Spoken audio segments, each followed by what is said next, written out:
என் அன்பிற்கு நீ தமிழ் சொந்தங்களே, நாச்சிக்கு வந்தேன்னா ஒரு பைசா கடன் இருக்காது. கடன் கேட்டு வருவியா, கடன் கொடுத்த வருவியா, வந்தா என்ன செய்வேன், உன் மையம் என்ன செய்வேன்?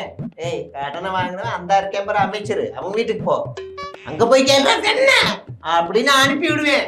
எப்பா இவரு அவர் மாமனாரையே வந்து போட்டு கொடுக்குறாரு. அவர் மாமனார அமைச்சரா இருந்தவர் தானே, சபாநாயகரா இருந்தவர் தானே, அவரே போட்டு கொடுக்குறாரு பாரு. அவரு கட்டி பாப்புல போ. என்ன மாதிரியான நிலைப்பாடு? எப்படி லூஸ் மாதிரி பேசுறாரு? எப்படி அவங்க போய் வாங்க முடியும்? வைத்தியார நம்ம இருக்குதெல்லாம். ஒரு புனித ஆட்சியை, ஒரு தூய ஆட்சியை, தூய அரசியலை செய்யணும், கட்டமைக்கணும்னு நினைக்கிறேன். அதுக்கான வேட்பாளர்களை வெளியிட வேண்டிய நேரம் காலம் சூழல் இப்போ வந்து விட்டது என்று நான் நினைக்கிறேன். இது உங்களுக்காக பப்பாதி ஆண்கள் பாதி பெண் பாதி வேட்பாளர்கள் அறிவிக்கிறேன். இதுல 117 ஆண் இளம் வேட்பாளர்கள், இளைஞர்கள், சத்தம் துடிக்கக்கூடிய இளைஞர்களை நான் நிப்பாட்டுறேன்.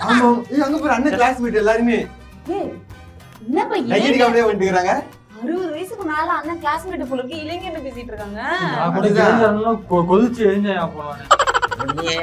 அருமை தங்கச்சி சீதாலட்சுமி இந்த வாட்டிட ஈரோடு கிழக்கு அது இடைத்தேர்தல நிப்பாட்டல, வேற ஒரு பூதல நிப்பாட்டேன். என்னையா இவரு நல்லா தானே இருந்தாரு இந்த மனுஷன், என்னாச்சு இவருக்கு?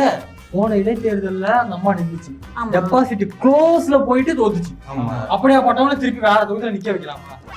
என்ன முட்டாதனமா இருக்கு. அண்ணன் திட்டாரு. இல்லப்பா சொல்றேன் நானு,